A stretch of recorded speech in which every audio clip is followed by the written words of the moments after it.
Meena Kaushik life style में आज हम जया एकादशी के महत्व की बात कर रहे हैं, जिसका जिक्र पुराणों में मिलता है। विष्णु पुराण, पद्म पुराण और महाभारत में स्वयं श्री कृष्ण ने अर्जुन और युधिष्ठिर को बताया था कि इस व्रत के करने से भूत प्रेत के पिशाच योनि से मुक्ति मिलती है और सांसारिक सुखों का सुख मिलता है। यह व्रत हमें नरकगामी रास्ते से दूर रखता है, हमारे अंदर आत्मविश्वास भरता है और डर को दूर करता है। यदि हम यह व्रत करते हैं तो मन और क्रम से शुद्ध होकर के हमारा जीवन सुखमय बनता है। और हाँ, इसकी पौराणिक कथा इंद्र और अप्सरा, पुष्पवती और माल्यवान से भी जुड़ी हुई है, जो आज हमने पोस्ट में इसका विस्तार से वर्णन बताया है। वैज्ञानिक रूप से भी जब ज्वार भाटा आता है, चंद्रमा और पृथ्वी नज़दीक आते हैं, तब हमारा मानसिक जो संतुलन है प्रभावित ना हो, इसके लिए भी यह व्रत रखते हैं। नमस्कार, मीना कौशिक लाइफ स्टाइल में आपका स्वागत है। आज का विषय है जया एकादशी। जया एकादशी का पौराणिक महत्व क्या है और हाँ, वैज्ञानिक पन्नों से हम इसे कैसे जोड़ते हैं और इसका व्रत करने से यानी जया एकादशी का व्रत करने से हमें सांसारिक सुखों की प्राप्ति कैसे होती है। और कहते हैं कि यह व्रत करने से पिशाच योनि से मुक्ति मिलती है, यानी नरकगामी जीवन, जो रेंगने वाला जीवन होता है, कीड़े मकोड़े सांप की भांति, इससे मुक्ति मिलती है। आपने देखा होगा, हम इन चीज़ों से इनकार नहीं कर सकते कि जो रेंगने वाले जीवन है या नरकमय जीवन है, यह अछूता तो नहीं है पृथ्वी से, क्योंकि तमाम तरह के प्राणी यहाँ पर रेंगा करते हैं और हमें तमाम योनियों से गुजरकर मनुष्य की योनि अगर प्राप्त होती है तो फिर हमें अपने विवेक से ध्यान देना होता है कैसे व्रत, त्योहार, ईश्वर, आस्था, कर्म से हम कैसे अपने भाग्य को बदल सकते हैं। तो इसी में जया एकादशी का खास महत्व है। और इस दिन हम चावल क्यों नहीं खाते, चावल खाने से नरकमय जीवन क्यों मिलता है, आज हम इन्हीं तमाम तथ्यों की तरफ पौराणिक पन्नों से चल रहे हैं। तो जया एकादशी का व्रत इस बार वर्ष 2025 में 8 फरवरी को पड़ रहा है और यह व्रत माघ मास में शुक्ल पक्ष की एकादशी के दिन रखा जाता है और पूरी तरह से यह व्रत भगवान विष्णु जी के माधव रूप को समर्पित है। हम इस दिन भगवान विष्णु जी की पूजा करते हैं, जिसके साथ ही हमें ना सिर्फ मुक्ति मिलती है जो पिशाच योनि है और नरकगामी योनि है, बल्कि हमारी मन और आत्मा की शुद्धि, जो हमें आत्मविश्वास दे करके ऊर्जा शक्ति देती है, क्योंकि इसका भी हमारे नाता है चंद्रमा से, समुद्र से, ज्वार भाटे से, यहाँ तक कि जो हमारे शरीर में जल तत्व है, क्योंकि हमारा शरीर 5 तत्वों से बना है, तो इसमें जो तत्व है पानी का प्रतिशत सबसे अधिक है। तो चंद्रमा और पानी का नाता होता है। तो चावल हम क्यों उस दिन वर्जित रखते हैं, आज यह सब चीज़ें बता रहे हैं। लेकिन अगर हम व्रत की बात करें तो भगवान विष्णु जी का इस दिन व्रत आप सुबह स्नान ध्यान करके धूप दीप के साथ उनके माधव रूप की पूजा जरूर करें। ऐसा करने से पहला तो ये कि शरीर की और मन की दोनों की शुद्धि होती है।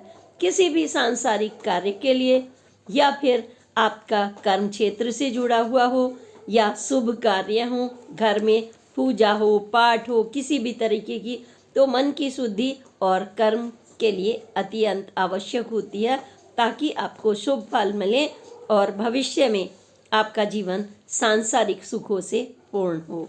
तो भगवान कृष्ण ने स्वयं इस कथा का, जया एकादशी का वर्णन किया है और इसका वर्णन हमें विष्णु पुराण में भी मिलता है, पद्य पुराण में भी मिलता है और भगवान श्री कृष्ण के मुख से जब उन्होंने युधिष्ठिर और अर्जुन को जया एकादशी का महत्व बताया था, उससे जुड़ी हुई भी बहुत ही दिलचस्प लेकिन हमारे लिए प्रेरणादायक यह पौराणिक कथा है, जो हमें बताती है कि हमें अपने जीवन में सुखों को प्राप्त करने के लिए संयम रखना पड़ता है, कर्म शक्ति को मजबूत करना पड़ता है, आत्मविश्वास को मजबूत करना पड़ता है, ताकि हम नरक जैसा जीवन ना भुगतें इस जन्म में भी। और अगला अगर हम जन्म लेते हैं या हम फिर आवागमन से मुक्ति चाहते हैं, ऐसे जीवन से मोक्ष चाहते हैं, तो हमें कुछ करना होता है। यह हमारे जो सनातन संस्कृति में व्रत हैं, त्योहार हैं, वह हमें बहुत कुछ वैज्ञानिक रूप से और आस्था और कर्म के रूप से हमारे मार्गदर्शन के लिए अत्यंत महत्वपूर्ण होते हैं। तो उन्होंने क्या कहानी सुनाई थी युधिष्ठिर को, आज हम वही कहानी आपको दोबारा से सुना रहे हैं, ताकि आगे की पीढ़ी भी यह जान सके कि इनका क्या महत्व है हमारे जीवन में, और हम उस रेंगने वाली जो नरक जैसा जीवन है उससे कैसे मुक्ति पा सकते हैं और अपने जीवन को सुंदर बना सकते हैं। इंद्र की सभा की अगर हम बात करें तो इंद्र की सभा चल रही थी। भगवान श्री कृष्ण ने युधिष्ठिर को इस व्रत का महत्व बताते हुए अपने मुखारबिंद से ये कहानी सुनाई थी कि प्रसिद्ध गंधर्व वहाँ पर उपस्थित थे उनकी सभा में, जैसे पुष्पवंत थे और उनकी बेटी पुष्पवती वहाँ मौजूद थी, और दूसरी तरफ चित्रसेन थे, उनकी पत्नी मालिनी और उनका पुत्र माल्यवान भी सभा में उपस्थित थे। अब ऐसे में नृत्य का कार्यक्रम आपने सुना होगा। देवता हो, राजा हो, मंत्री हो, अमीर आदमी हो, या फिर कोई शुभ मंगल कार्य करने के लिए आपने कोई फंक्शन रखा हो, तो नृत्य का कार्यक्रम होता है और तमाम सभा में लोग मौजूद होते हैं। ऐसे में बहुत ही शांति से लोग नृत्य का आनंद लेते हैं और संगीत का आनंद लेते हैं, और वह भी डिसिप्लिन यानी रिद्म, एक दूसरे का मौन रह कर के हम उस समय भावनाओं से इंटरेक्शन होता है और हम सीखते भी हैं। सभा चल रही थी और सभी बैठे हुए थे, लेकिन प्रमुख नृत्यांगना पुष्पवती अपार सुंदरी, सोचिए अपार सुंदरी जो स्वयं दूसरों को मोहित करे। इंद्र की सभाओं में तो एक से बढ़कर एक अप्सराएं होती थी, वहीं पर माल्यवान जैसे एक तेजस्वी युवा बैठे हुए थे, चित्रसेन के यानी पुत्र, और बार बार जो पुष्पवती थी उनको देख करके प्रभावित हो रही थी, और इतना ज़्यादा प्रभावित हो गई कि उनका नृत्य भी प्रभावित हो गया और वह कामासक्त भी हो गई।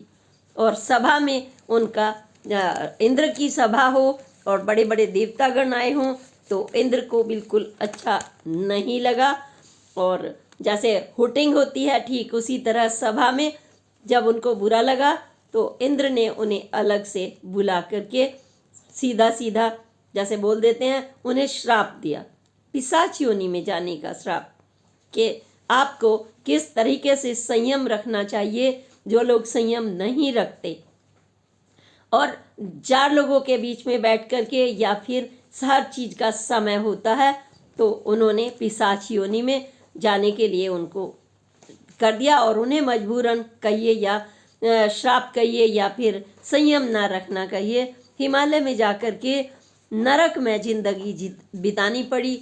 दोनों पति पत्नी के रूप में स्वीकार तो हो गए, युगल चले गए, लेकिन वो रेंग रहे थे भूख और प्यास से व्याकुल बुरी तरह से। और ऐसे में वहाँ से नारद मुनि भी गुजरे, और वहाँ पर फिर विष्णु जी से भी उन्होंने बहुत प्रार्थना की कि हमें कोई युक्ति बताएं। तो इसी बीच में देवताओं ने किसी ने उन्हें युक्ति बताई कि आप इस दिन अगर विष्णु जी की पूजा करेंगे माधव रूप में, तो तमाम कष्टों से आपको मुक्ति मिलेगी और पुनः वही रूप, वही सौंदर्य, वही सांसारिक सुख आपको प्राप्त हो जाएंगे। तो वह उनके पास पूजा पाठ का सामग्री तो कुछ नहीं था, लेकिन भूख से वो इतने व्याकुल थे अधिक।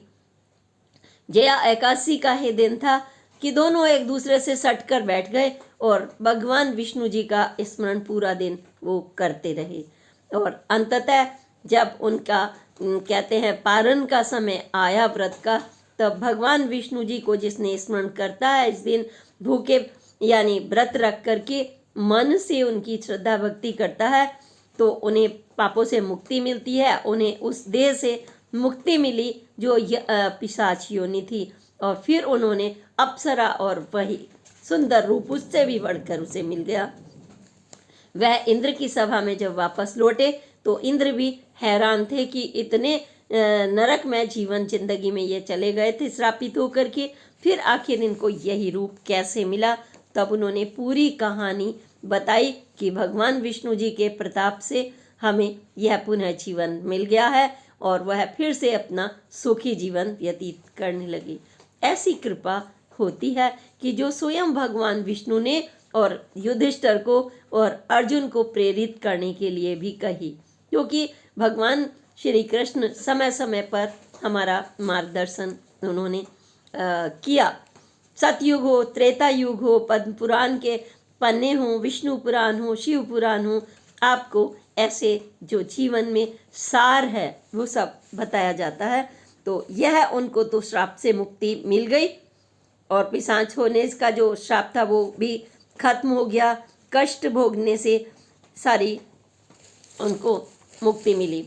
और इसी के साथ अगर हम बात करें कि हम यह व्रत में क्या खाना हमें चाहिए क्या नहीं, ये तो हमने नंदन वन की बात बता दी जहाँ पे माल्यावान ये बैठे हुए थे और पूरा का पूरा। लेकिन कहते हैं इस दिन अगर कोई बड़े से बड़ा भी, सपोज कीजिए किसी ने जीवन में पाप किया हो और वो पछताते रहते हैं जिंदगी भर कि हमारा तो अगला जीवन भी खराब हो जाएगा।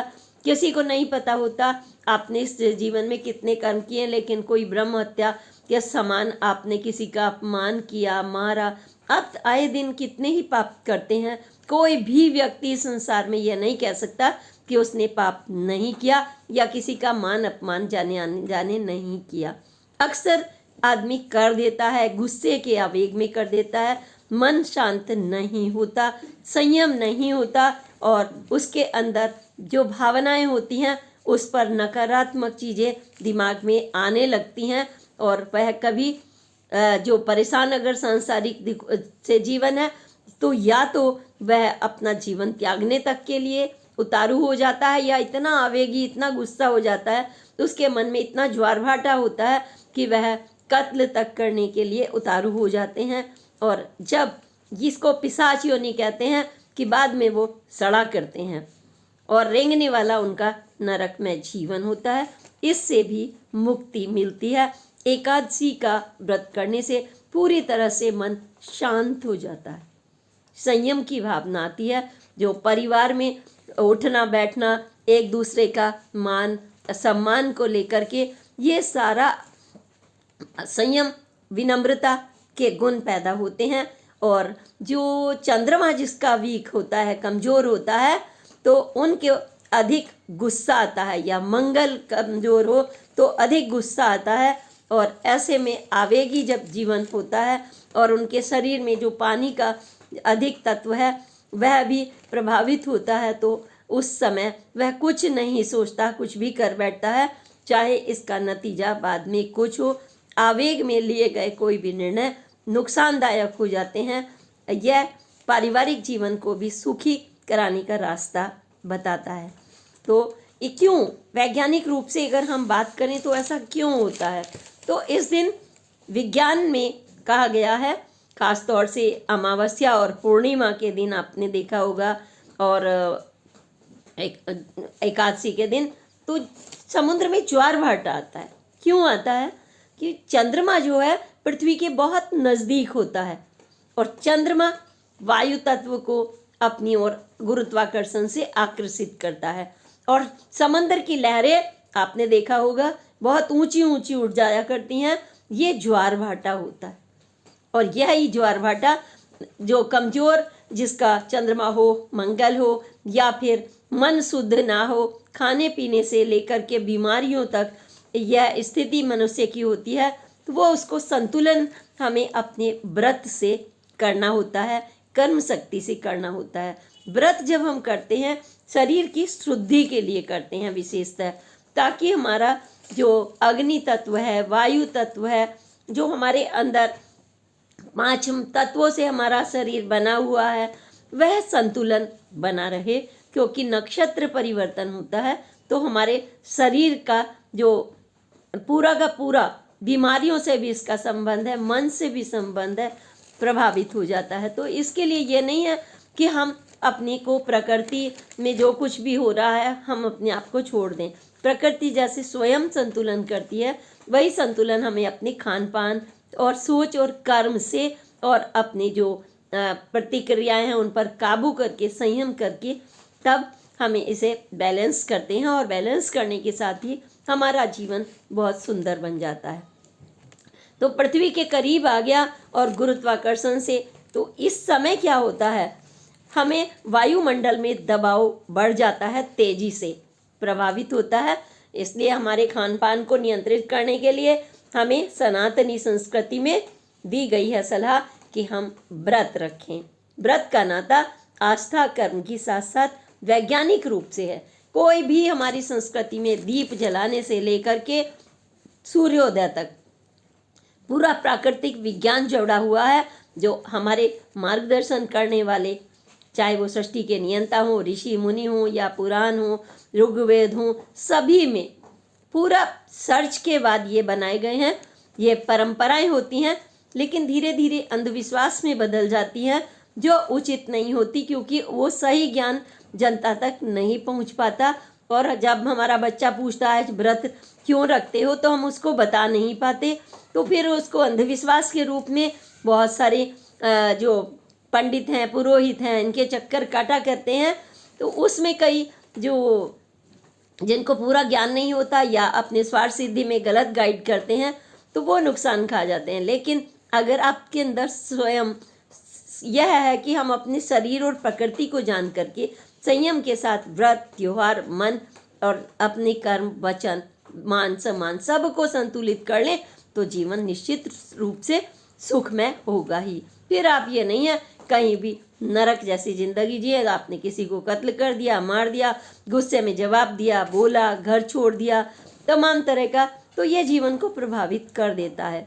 पल भर का बोलना, पल भर का एक कदम नहीं उठाना, पल भर का आवेग में किसी को हिंसक प्रवृत्ति हो जाना, पल भर में कत्ल कर देना, ये सब आप उस समय कर बैठते हैं। इसलिए जरूरी है व्रत। व्रत हमें हमारी दृढ़ शक्ति को, संकल्प शक्ति का भी द्योतक है।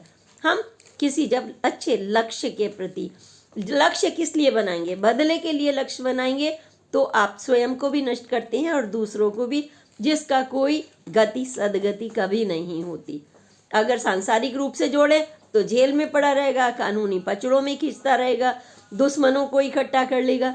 लेकिन जब हम संयम के साथ चलते हैं तो हम दुश्मनों को भी अपना बना लेते हैं। वो सोचते हैं कि इनका व्यवहार तो बहुत अनुकूल है, और उस व्यवहार अनुकूल के साथ आपका जो तेज है, वह अपनी जो ऊर्जा शक्ति है गलत कामों में नहीं लगती। वही आपकी दूसरों का भी मार्गदर्शन करती है, स्वयं का भी करती है। यह हमारा विज्ञान से जुड़ा हुआ है, वैज्ञानिक तथ्य है। अब सवाल उठता है कि हम एकादशी के दिन चावल क्यों वर्जित है, क्योंकि कोई भी बच्चा पूछेगा हमसे चावल क्यों नहीं खाएं। चावल तो भगवान जी को भी समर्पित किए जाते हैं, अक्षत के रूप में। हम सूर्य के जल में भी अक्षत डालते हैं, गणेश जी की पूजा करें तब भी हम अक्षत डालते हैं। हर पूजा में चावल का अक्षत तो महत्वपूर्ण होता है, वो चंद्रमा का भी प्रतीक है। फिर क्यों? तो ये इसलिए क्योंकि चावल में बहुत अधिक जल तत्व है। अब वो जल को ऊपर खींचता है उस दिन चंद्रमा। तो वैज्ञानिक रूप से हम कहें कि जब हम ऐसी चीज़ें खाएंगे तो हमारा शरीर भी प्रभावित होगा, क्योंकि हमने चावल खाया है। वो पानी को ज़्यादा सोखेगा आपके, क्योंकि चंद्रमा की शक्ति भी है, उसको खींचती है। तो एक तो वैज्ञानिक तथ्य ये रहा कि हम उस दिन चावल खाने से बचते हैं। कर्म शक्ति, आस्था शक्ति, निष्ठा, भाव और भक्ति। हमारे देवताओं को जब चावल पसंद है तो कोई भी यह नहीं है कि हम हर रोज ही चावल खाया करते हैं। जीवन में हर चीज़ का समय होता है, जैसे हम रात्रि में नहीं खाते, ठीक इसी तरह से कई बार हम सम्मान में नहीं खाते। हमारे घर में मेहमान बैठा हुआ है कोई, उनको चावल अधिक पसंद है, पनीर अधिक पसंद है, तो पहले हम उन्हें अधिक पसंद करते हैं अर्पित करना। यही हम देवताओं के लिए, जो कि मान सम्मान का प्रतीक है, तो चावल उस दिन हम उन्हीं के लिए प्रतीक रूप में दान देते हैं, फल दान देते हैं। हम जो खाते हैं शाकाहारी फल हार पर रहते हैं अधिकांशतः, और तब अगले दिन इसमें पारण करते हैं विष्णु जी। और विष्णु जी को पीला बहुत पसंद है। पीला आध्यात्म शक्ति और संयम का प्रतीक है, भक्ति का प्रतीक है, निष्ठा का प्रतीक है, सुख समृद्धि का प्रतीक है। और वैज्ञानिक रूप से एंटी बैक्टीरियल होती है हल्दी। और केसर और चंदन का प्रयोग हमें मन को हमारे सुकून पहुंचाता है। अगर आप खुद भी उसको नहीं लगा रहे, माथे पर टीका लगाया आपने और भगवान जी के भी लगाया, तो वह खुशबू आपके अंदर समा जाया करती है, जो आपके मन और मस्तिष्क को एक ऊर्जा शक्ति से भर देती है। बीमारियां आपसे दूर होती हैं। जब आप चंदन का प्रयोग करते हैं, हल्दी का प्रयोग करते हैं, तो ये बीमारियां आपसे दूर रहती हैं। और जब आप पूरे हफ्ते खाना खाते हैं और एक दिन आप नहीं खाते, तो शुद्धि के लिए बहुत ज़रूरी है। ये डिटॉक्स का करने का भी सबसे बड़ा माध्यम है। अगर किसी जैसे घर के डिब्बे में आप डालते ही जाएं पेट में, तो कचरे का डिब्बा सा पेट हो जाएगा आपका और वो सड़ जाता है। आप किसी दिन किचन में या जहाँ पर आप सब्जियों के छिलके विलके डालते हैं, तो जो इतनी हरी भरी सब्जियां हैं, सुबह आप उसी पॉलीथीन को देख नहीं पाते। इसका मतलब क्या है कि शरीर में भी आपको पता तो चल नहीं रहा, आप भरे जा रहे हैं। तो उसकी सफाई बहुत ज़रूरी है, मन से भी और शरीर से भी। तो दोनों तरह से हमारी शुद्धि हो गई। ये हमने आपको दोनों तरफ से बताया। शरीर में ऊर्जा आती है जब आपका शरीर शुद्ध होगा, और नहा के धो के पूजा करके आपने दान भी दिया, तो मन से आपको कितना अच्छा लगता है किसी को दान देना, कि आप इस काबिल हैं कि आप कुछ दान दे सकते हैं। अन्यथा जो नरकगामी व्यक्ति है, वो किसी को क्या देगा, उसका हाथ तो ऐसे ही रहेगा, हमेशा कोई दे दे हमें। तो वह इस तरीके से नरक जैसा। दूसरों के परावलंबी आदमी तो मौत से भी खराब स्थिति होती है। कोई उसको कुछ देगा तो उसको कुछ भी बात कह देगा, आपकी आत्मा मर जाती है। तो भावनात्मक शुद्धि ये हमें देता है एक दूसरे के साथ, क्योंकि जब हमने संयम सीखा तो हम दूसरे का दर्द भी समझते हैं, क्योंकि हम दूसरों के बारे में समझते हैं कि हमारा कष्ट हटा है, जैसे दूसरे का भी कष्ट हटना चाहिए। चाहे वो माँ हो, पिता हो, भाई हो, बेटी हो, एक दूसरे से भावनात्मक रिश्ता। अर्जुन और श्री कृष्ण जी का नाता सबको पता है कि भगवान श्री कृष्ण के फीलिंग्स क्या थी उनके प्रति। वह उनके खुद सारथी बन गए। उन्होंने ये नहीं कहा कि मैं तुम्हारा नौकर हूँ, ड्राइवर हूँ। लेकिन घर में आदमी ऐसा कह देता है, जब बहू और सासू, हम क्यों बनाए इस बुढ़िया के लिए खाना, सीधे सीधे, अब ये तुम तो बूढ़े हो गए हो। तो बूढ़े हो गए हो, ये प्रकृति का चक्र है भाई। गर्मी, सर्दी, बरसात, शरीर का क्षय होना। आज हम जवान हैं, कल दूसरा उसी युवावस्था में आएगा। तो प्रकृति के चक्र को समझना सिखाते हैं धर्म, व्रत और त्योहार। और जब हम इसको समझ लेते हैं, तो यही जो हमारी एकादशी व्रत है, यह हमें सांसारिक सुखों को प्रदान करती है। यह है जया एकादशी, यानी कि आपने जय प्राप्त कर ली अपने ऊपर भी, और अपने सुखों को पाने के काबिल भी आप हो गए, अपने घर को भी चलाने के काबिल हो गए, और विष्णु जी और लक्ष्मी जी की अपार कृपा मिली। फिर क्या आप करें पूजा के समय सुबह स्नान करके सूर्योदय के बाद जब आप तुलसी को जल चढ़ाते हैं, भगवान विष्णु और लक्ष्मी जी का, तुलसी माँ का स्मरण करें। और जब भगवान विष्णु जी की पूजा कर रहे हों, तो जो पंचामृत चढ़ाएं, उसमें तुलसी के बिना यह पूजा अधूरी मानी जाती है। तुलसा हमारे जीवन में जो हर्बल के रूप में काम करती है, हमें तमाम रोगों से दूर करती है, और उसकी जो सुगंध है, आपके जो मस्तिष्क के तंतु हैं, उन्हें वो खोलती है। यह विवेक शक्ति को बढ़ाती है, स्मरण शक्ति को बढ़ाती है। और यह तुलसी के बिना आपकी पूजा हो गई अधूरी। चावल आप अक्षत में चढ़ाएंगे, चंदन और केसर का टीका लगाएंगे, इससे मन की शुद्धि होगी और पापों से मिलेगी मुक्ति। व्रत के साथ फलाहार करें चावल ना खाएं, दान दें। शरीर को चुस्त रखने के लिए जरूर करें जया एकादशी का व्रत। इसी के साथ विष्णु जी और माँ लक्ष्मी जी की जय करते हुए अगली पोस्ट तक के लिए प्रणाम। जय हिंद, जय भारत।